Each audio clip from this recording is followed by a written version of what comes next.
Good afternoon.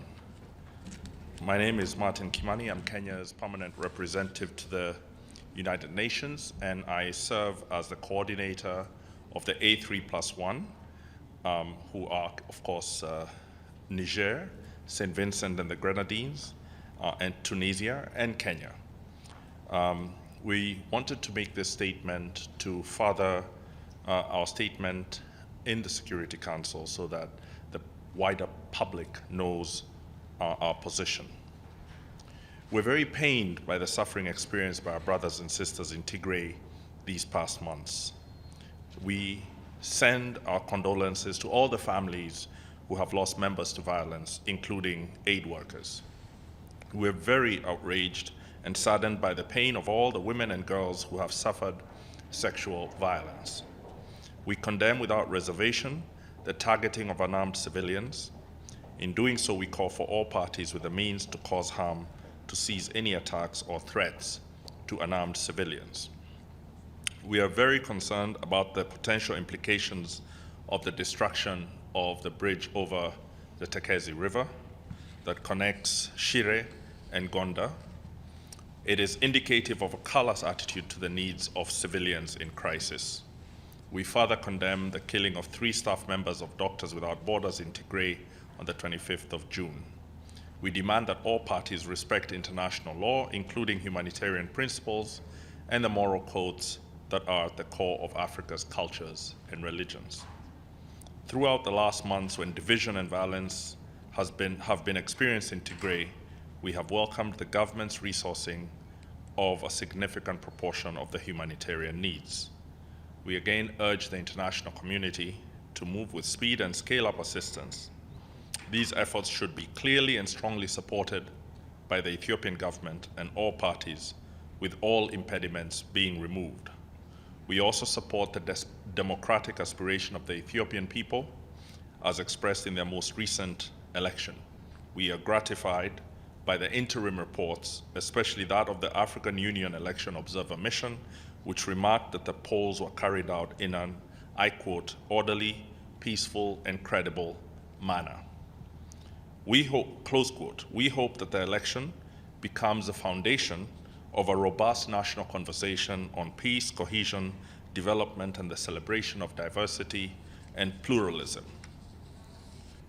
Today, the situation in Tigray remains of concern, but there are clear opportunities for peace to emerge. We welcome the unilateral humanitarian ceasefire by the government of Ethiopia and stress that the Security Council and the international community should appreciate this announcement as an opportunity that must be capitalized on. We hope that it can be translated into a permanent, comprehensive, and lasting ceasefire in order to extend humanitarian care to every man, woman, and child who needs it in every part of Tigray. That ceasefire must be heeded and implemented if we are to implement the silencing of the guns which Africans have set out in our Agenda 2063. We therefore call on all parties in Tigray that have not pronounced themselves on the cessation of hostilities to do so without delay and to act accordingly by ceasing all armed operations.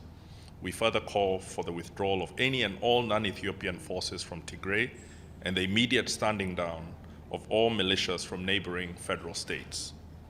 This silencing of the guns will allow Tigray's farmers and traders to return to their farms and shops so that they recover their livelihoods.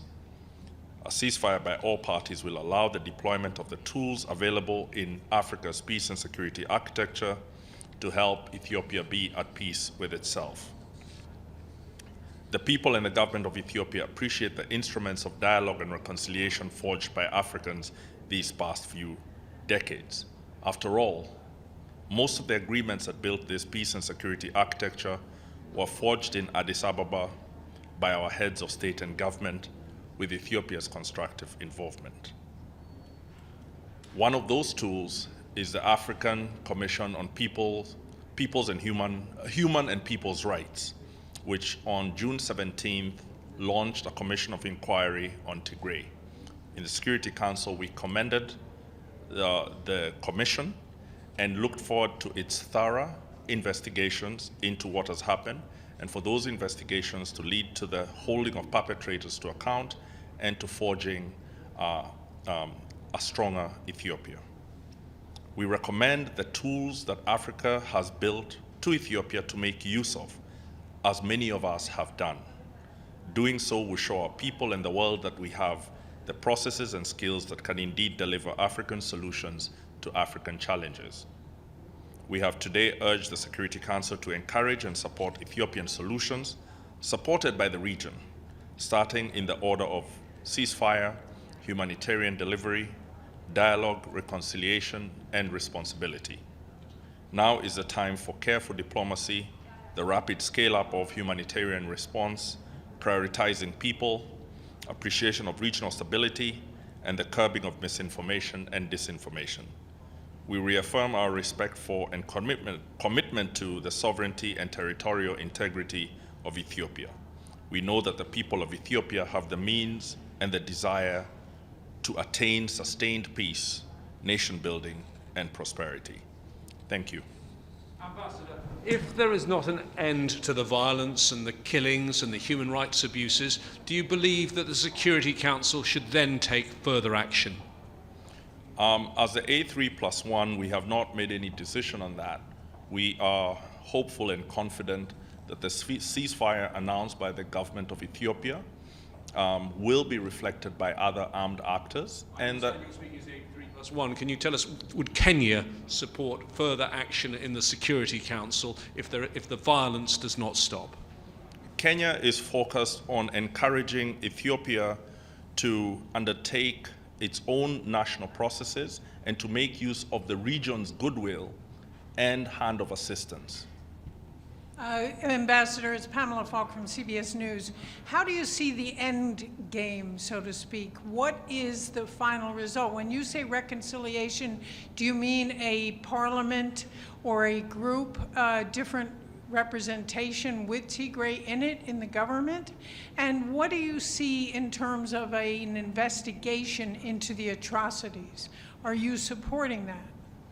Well, our statement, what our statement is trying to indicate first is to reflect that Africa has faced similar challenges in the past and has resolved them. And we observe that that resolution has always been through dialogue and a process of national reconciliation. And that is what we're calling on Ethiopia to do, using those instruments that I've just spoken about. So I think that our statement probably speaks as fully as we possibly can go at this time. Thank you. For an investigation? As we said, we appreciated the African Commission on Peoples and Human Rights launching a commission of inquiry on Tigray. Thank you. Mr. Ambassador, I had one last question. The Undersecretary General